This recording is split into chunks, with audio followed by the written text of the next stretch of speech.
Listen to the AZ Wildcats podcast, and we are incredibly excited to be teamed up with BetMGM this season. If you haven't signed up for BetMGM yet, use bonus code PHNX, and you will get up to $200 in bonus bets off your first wager with BetMGM. Here's how you do it.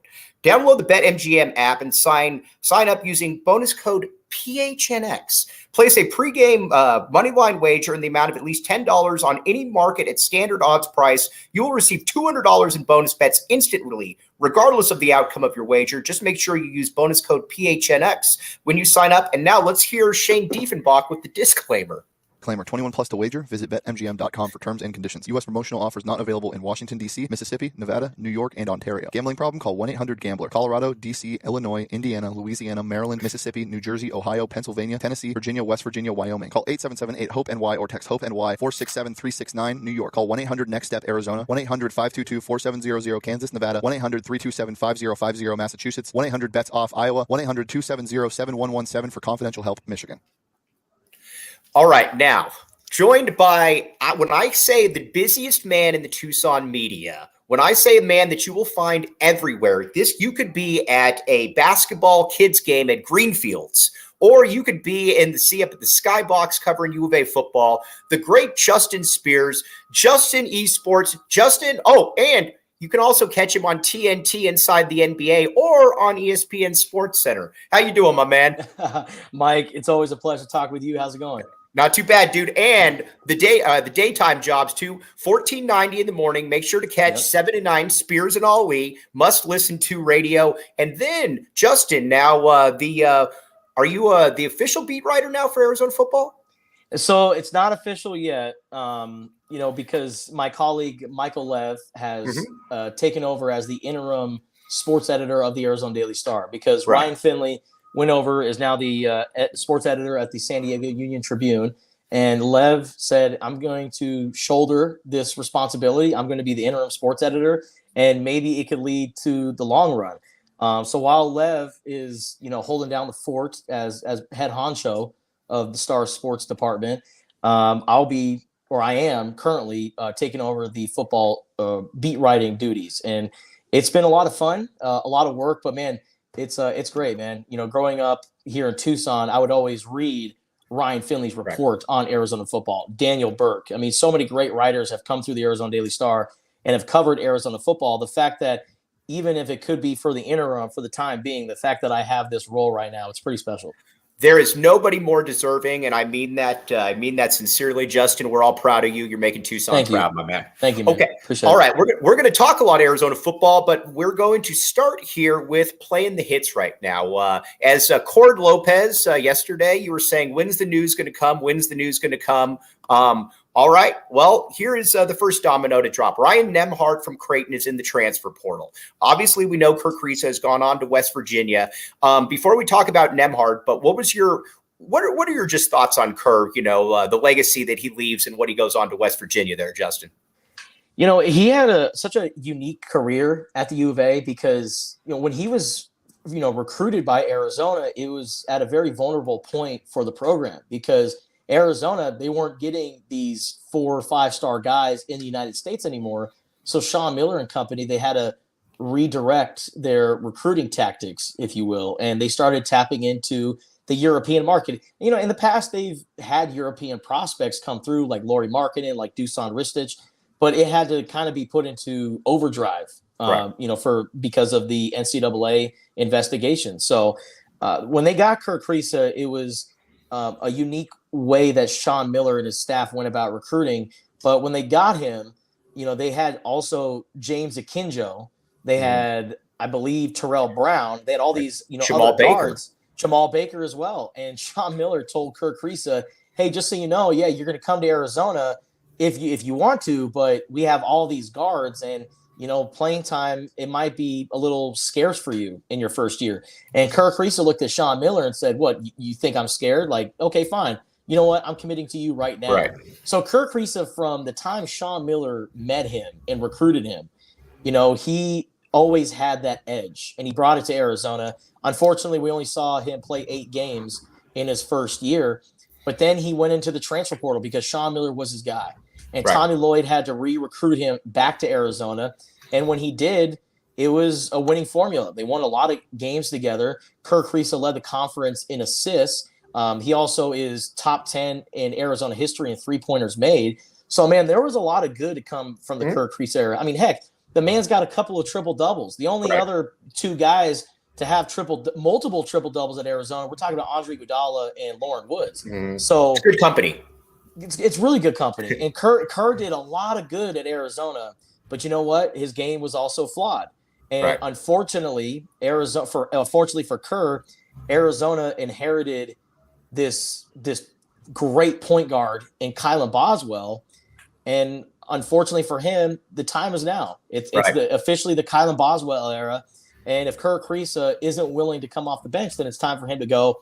And I think it was a mutual decision for both parties. So it's crazy to look back on the Kerr Kriisa era because he was so passionate, so fiery. If you played against him, you hated him. If he was on your team, you loved him.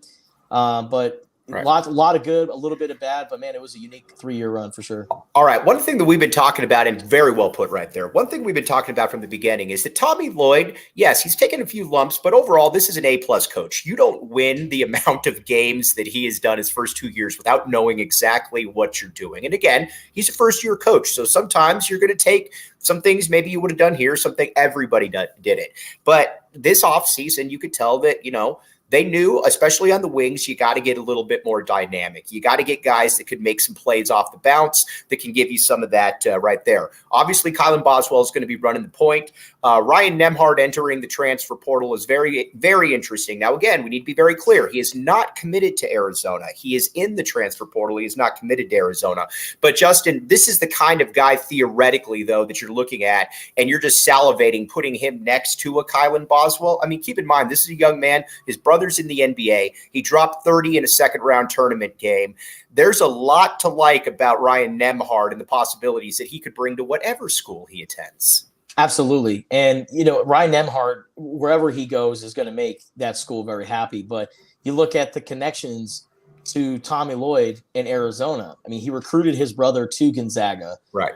He was a superstar at Gonzaga with Tommy Lloyd, you know, bringing him to Spokane. But, you know, I think it all comes down to, you know, does he like the NIL money? And fortunately for Arizona, they're keeping up with the Joneses when it comes to NIL money. So I think for Ryan Nembhard, it's the perfect opportunity. You know, in today's landscape of college basketball, a lot of these kids are looking at how much can I earn while I'm in college? Because, you know, a guy like Kerr Kriisa, when he was in the transfer portal, his decision was, how can I cash out as much as I can now? And there's nothing wrong with that. Well, I can't, and there's absolutely nothing wrong with that. You know, Ryan Nembhard, you know, if he has NBA aspirations, great.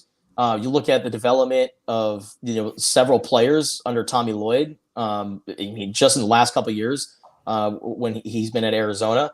So I think that, you know, Ryan Nembhard, when he weighs all of the options, Arizona seems to be like the best fit. I mean, and look at what Arizona has. Like, KJ Lewis is going to be a big time addition. Your guy, KJ Lewis. My guy, KJ Lewis, he's going to be big time. But you know what? He's also a freshman.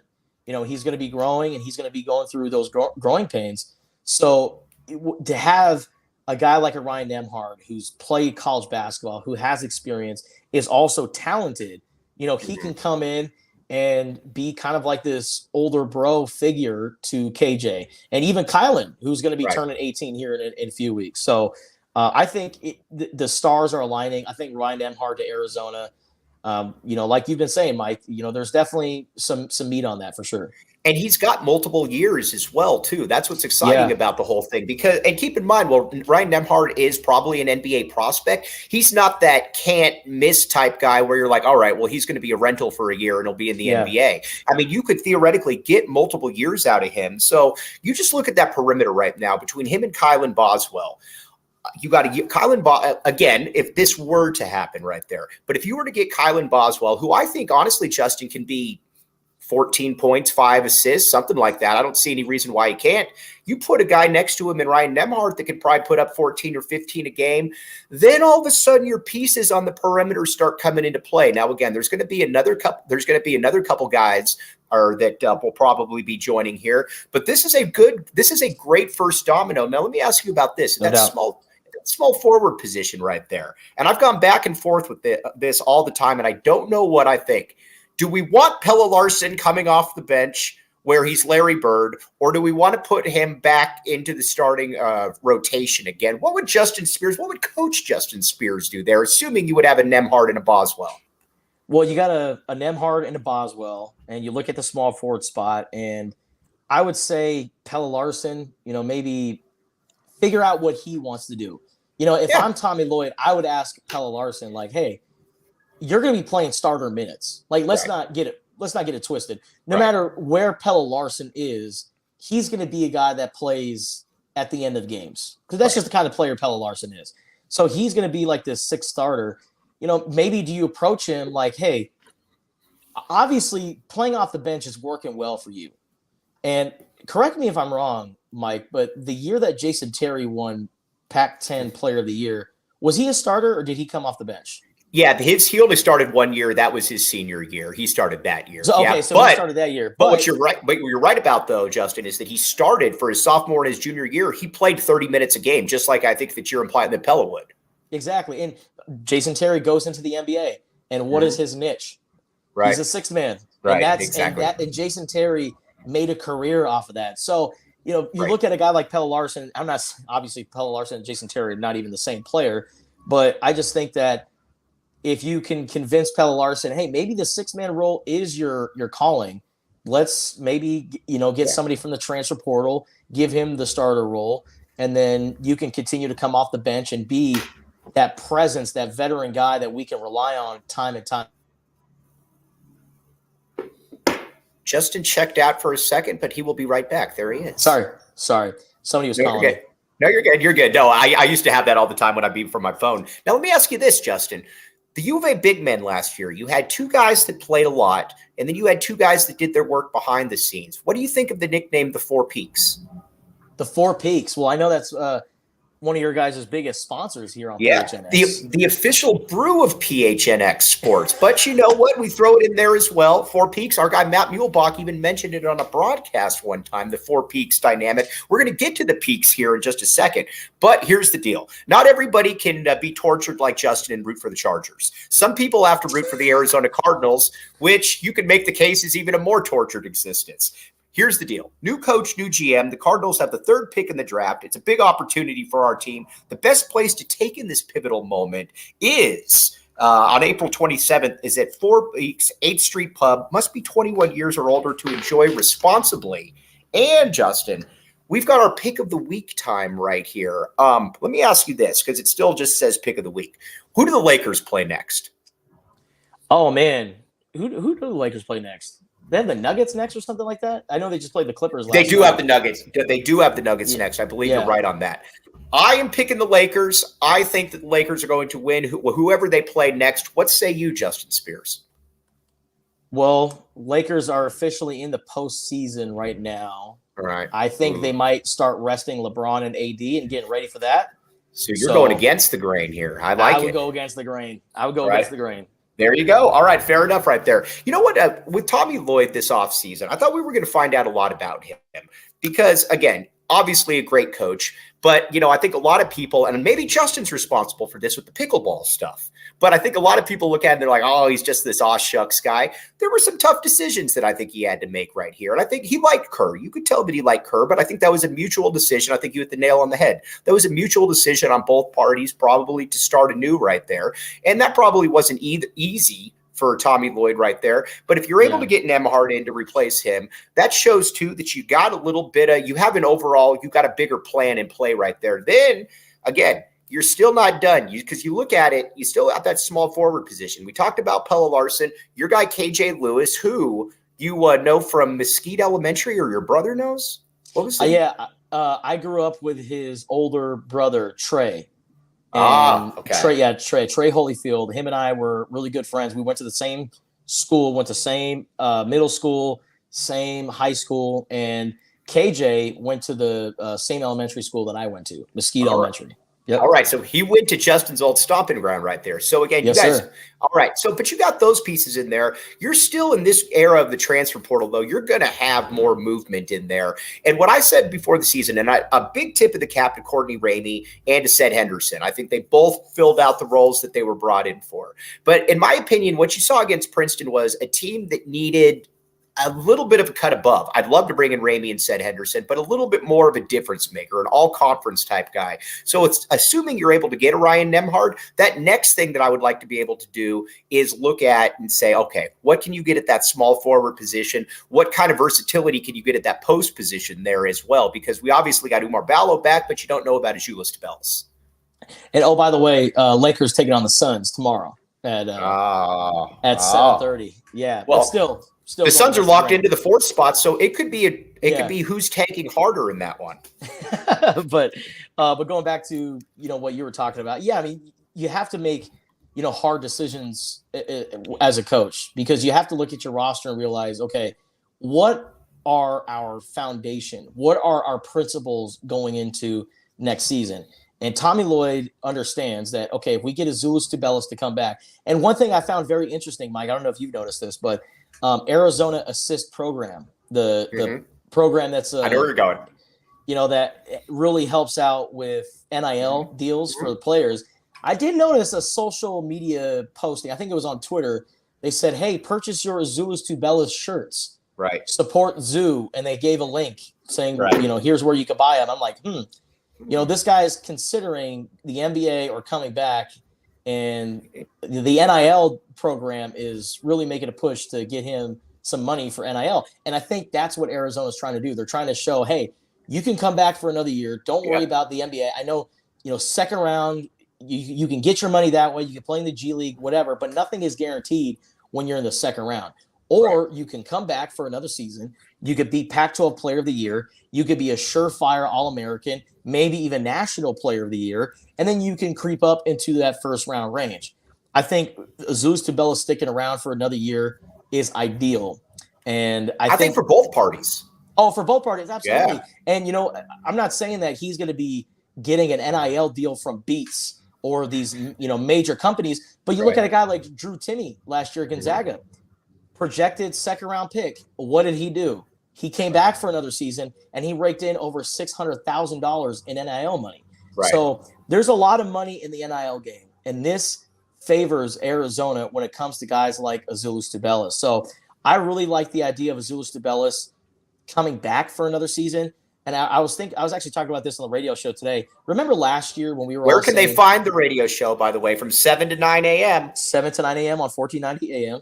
There you 94.9 HD channel for the Spears and Ali podcast. Right. And I was thinking about, Dalen Terry and how we were talking about, should he stay or should he go? And, we were all under the assumption, oh, he's going to come back. Koloko, Matherin, those guys will leave, but Dalen Terry will come back. And sure enough, he's a first-round pick. Right. Azuolas Tubelis is not in the Dalen Terry range. Correct. Dalen Terry gambled on himself, and it worked out. If Azuolas Tubelis gambles on himself, I guarantee it's not going to work out. He's going to fall to the second round, and like I said, nothing is guaranteed. So I like Azuolas Tubelis coming back. I like Umar Ballo. You think about the progress that he's made getting in shape over the last couple of years, ever since he got to Arizona. When he was a first-timer at Arizona, I'll never forget watching him struggle to get up the court. Yeah. And I thought to myself, Oh no, this is Same thing here, dude. Same thing here. This big old lug, man. This guy is not. This is roster filler right here. He's going to be a guy that'll throw some elbows in practice, but that's about it. Exactly. And then, sure enough, that Bay Area trip when Azuolas Tubelis was dealing with an injury, and then moving on to the rest of the season, like Oumar Ballo became a pretty solid big man off the bench, and then he comes into last year and is a beast. I mean, yeah, he had his lulls and he needs to work on his free throws a little bit for sure. But Oumar Ballo, the shape that he got in, it was remarkable to watch. And I think if you get the front court back with Ballo and Azuolas Tubelis, you have Kylan Boswell. Yeah, Jacob, can you put that graphic up? What Justin's talking about, the players that are returning next year. This will give a little bit of light to what Justin's talking about right here. Okay, well, there you go. Yeah, and you have Henry Vasar coming back. Filip Borovichinen is a wild card, but I think Henry Vasar getting another year in the weight room and getting settled into Tommy's system. Dylan Anderson is another guy who I'm interested in seeing, but I think with those core players right there, with Pelle, Oumar, Kylan, and Azuolas, and maybe a transfer portal addition, Arizona has probably a starting lineup or rotation that can match up with anybody in college basketball. Justin, have I ever told you about OG's gummies? No. Oh, well, there you go. That is Justin's way of saying tell me more. Tell me, please. Which I gladly will. OG's Gummy is so much more about the gummies. It's about the culture and everything we do here at PHNX. They are truly making the experience and weaving it into the fabric of everything. Okay, you might say to yourself, I can't sleep well. I am a person that sleeps very well, so I don't need the Sleep Edition gummies, but that doesn't mean that I wouldn't consume them. Or you can get the Happy Balance. It's official. OG's new strawberries and cream. Talk about fantastic. Happy Balance gummies are live and on the shelves. As always, you can find them at your local dispensaries by checking out ogsbrands.com. But again, must be 21 and up to enjoy. And speaking of which, our good friends at Tap and Bottle. Justin Spears came to support me this past summer, Tap and Bottle North. That's why Justin is the man amongst many other things. Scott and Rebecca do a great job there. You can get 4 peaks as well. We'll be having more watch parties again once football and basketball kick back up. But again, check them out. Again, support local. They are literally the salt of the earth. Great, great people right there. Okay, let's talk about Pelle Larsson right here. Reggie Geary and I disagreed a little bit yesterday. I think with Pelle, what I want from Pelle, especially if you're able to get Nembhard in here, is you already know he's a really good defender. I don't know that offensively, though, he's going to ever be more than that 13-point per game guy, just because I don't really see the handle. I don't see the ability to come off screens in a way. Now, the great Reggie Geary said that he thinks he could be 17 a game. I am merely Mike Luke sitting in my living room right now with a Back the A slogan behind me. So take it for what it's worth. Who do you side with here, Justin Spears? I got to be honest with you, man. I like Reggie Geary. I like Reggie Geary's take. Right. And I think that, if he continues to develop a handle, he'll be a really well-rounded player. Right. But, if he could look at kind of what Dalen Terry did, his last year at Arizona. Now, Dalen Terry, he was a guy who could have got minutes at point guard. Dalen Terry is a really good player, but Dalen Terry got a lot of his points just by cutting to the basket, getting out into transition, and being the hustle guy. I think Pelle Larsson could certainly fit that mold. All right. You know what? If Justin Spears and Reggie Geary are agreeing on something, I'm going to tell everybody out there, go with what they are saying right there. Listen, I'm not going to disagree with a guy who should have been a 2-time Pac-12 Defensive Player of the Year. Totally. You know what? That's why I paraphrased it by saying I'm sitting in my living room right now with a Back the A slogan behind me. Speaking of which, Back the A is a way of life. Okay, so that's kind of where we're at with the whole basketball scene. There are 2 more names. I'll start hinting at them a little bit, but again, I can't really get into all of that right now. But again, good stuff on Nembhard right there. He is not committed yet, though, so it's not done until it's done. Now, Justin, the beat writer for Arizona football for the Arizona Daily Star. Let's talk a little bit Arizona football here. Before we get into the nitty-gritty, I believe this is a 7-win team. I believe this is a team that will go to a bowl. Am I stupid or nope? Am I right? There you go. It's bowl or bust, Mike. Yep. It's bowl or bust. If Arizona, even if they beat ASU, if they somehow don't go to a bowl game, it's a bad year. Great. Because you spent all last season bolstering the offense, and you did that. The Wildcats had the 6th best passing offense in college football. You were able to keep your left tackle, who some thought was a first-round pick, in Jordan Morgan, albeit he's dealing with an injury, but still, like, that was a huge win for Arizona. You got Jonas Savinea coming back, who's getting reps at right tackle. We'll see what happens there. Right. But you built up the offense. You have all these guys coming back. Your core's in place on that end. Then you spent this last offseason pitching to defensive recruits. Hey, look how good our offense is. You come to Arizona, you put together a good defense, and we can really take this thing to the next level. And they got Justin Flo out of the transfer portal. They were able to get, a lot of decent guys who were former like 4-star recruits coming out of high Bill school. Bill Norton, Daniel Haimuli, linebacker from Washington. Like, these guys are some ballers who just didn't work out at their previous place. Now, fortunately, with the transfer portal, these guys are able to go find a new place. And Arizona is hopeful that, one team's trash is their treasure. And you look at what Hunter Echols did last year in his 1 year, he was very productive. But again, he was at USC, was buried on the depth chart, comes to Arizona and is a star and actually stands out. So Arizona's hopeful that these guys can come in and really build up the defense. And if they do that, everything will come together for the Arizona Wildcats. Will they be contending for a Pac-12 championship? I'm not there just yet, but just from looking at what we've seen so far in practice, and again, spring football, you take it with a grain of salt because they're playing against themselves. Right. But they look like a Power 5 team.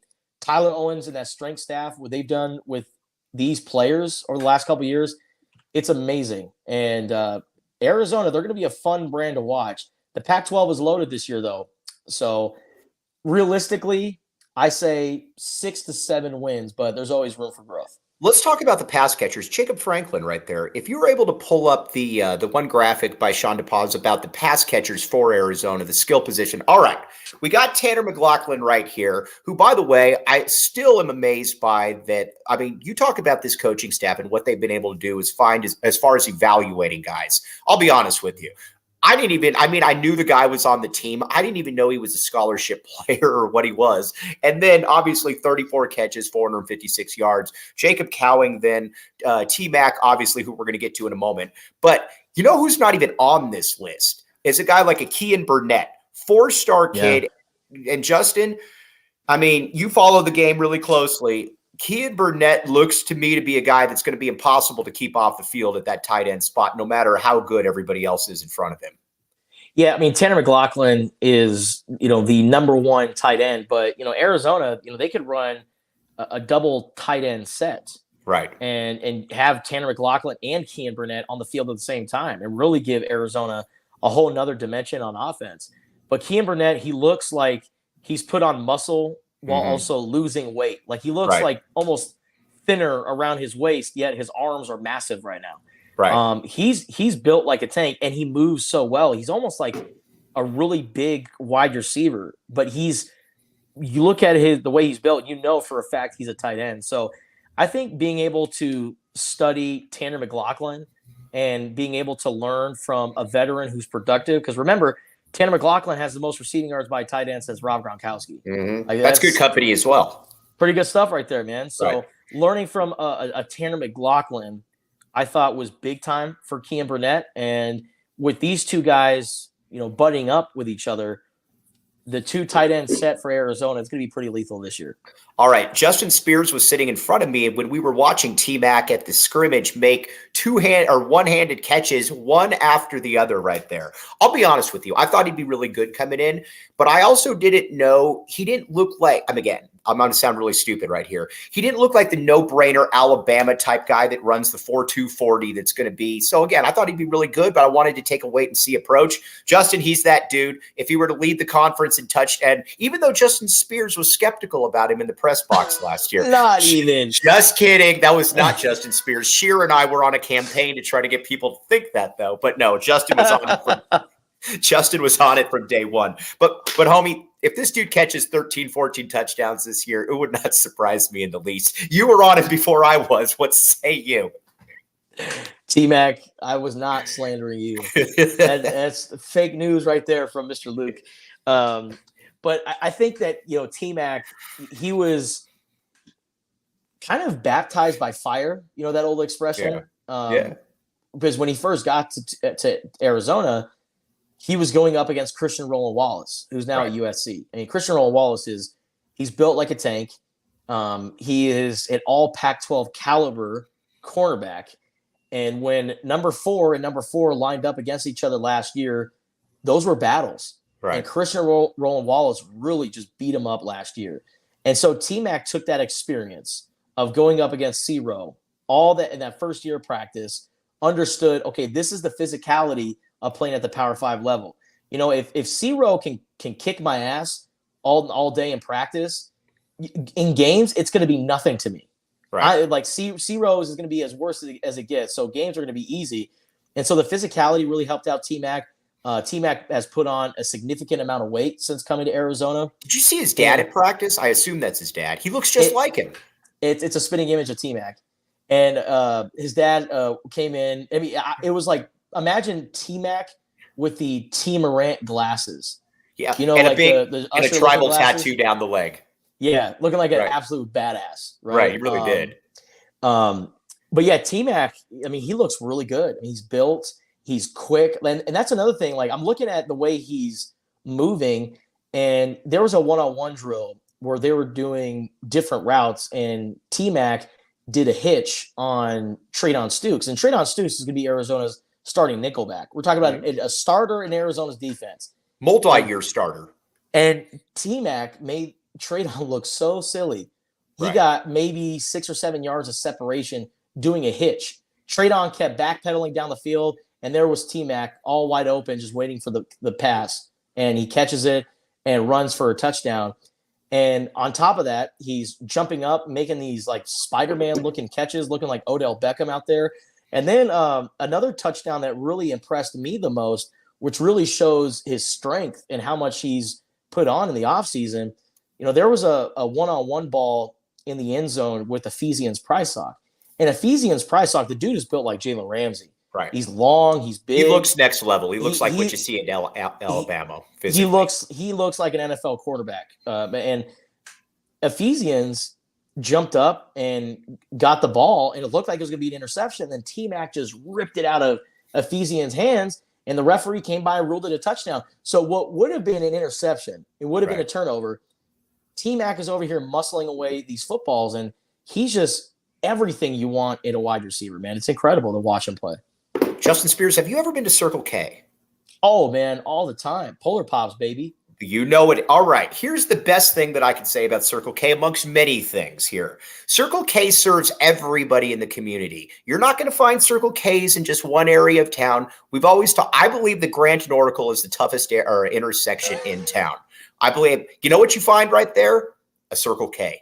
You could go up all and down along Quintana and River. Guess what you'll find there as well? Circle Ks. They are there for the people. They make no apologies about it, and that's why everybody should enjoy Circle K. And like Justin said, you get a Polar Pop. So here's the deal. Make sure you're not missing out on all the great stuff at Circle K. Head to circlek.com/store locator to find Circle Ks near you. Again, they're not hard to find. They are everywhere right there. Justin Spears has been to Circle Ks. I've been to Circle Ks. You have been to Circle Ks. Everybody out there, keep going to Circle K. All right. Now, as far as what, let's talk a little bit about the defense, because I think offensively Arizona is going to be just fine. I think honestly, Justin, this feels to me like a top 3-4 offensive unit in the conference. Defensively, obviously, last year they were less than ideal.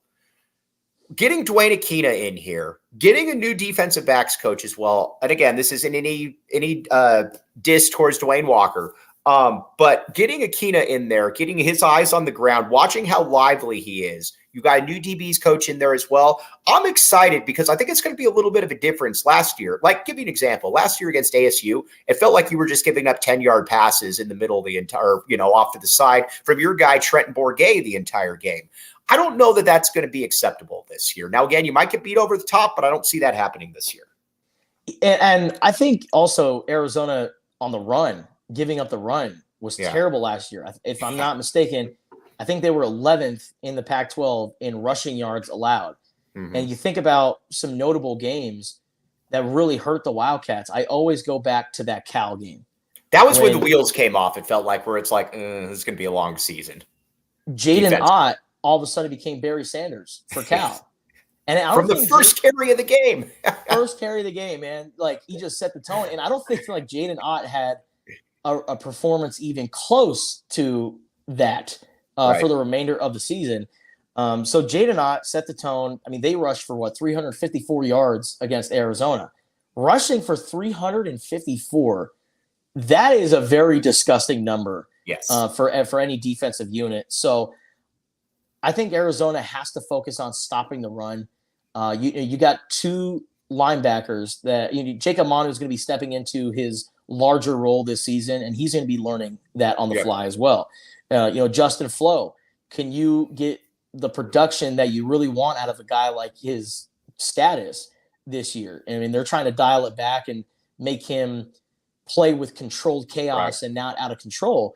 But I think it all starts up front. And if the defensive line can plug the gaps, and if they can just stop the run and allow the linebackers to do their job, Arizona's going to be just fine on defense. I think that's why they went out and got Bill Norton.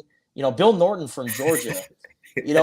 So far what I've seen in practice, it's not like he is huge. He's a massive man, and he fills up so much space. So on paper, Bill Norton is not going to be a very productive player, but he's going to really benefit Daniel Hamuli, Jacob Manu, Justin Flo, those linebackers, because they're going to be making plays off of his play. And also Tai Uiagalelei, UCLA transfer Tyler Manoa. Like, they have a lot of new faces. Jacob Kongaika, you got up in there as well. And again, this coaching staff has really shown an ability to be able to evaluate some of these guys, because some of these guys we're talking about were not highly rated dudes coming in right here. Again, Jonas Sabanea, who I think is probably the best pure NFL prospect on the team. I think he and T-Mac could easily be first rounders. This was a 3-star dude. You got Wendell Moe on the interior as well right there. A guy that was committed to Morgan State.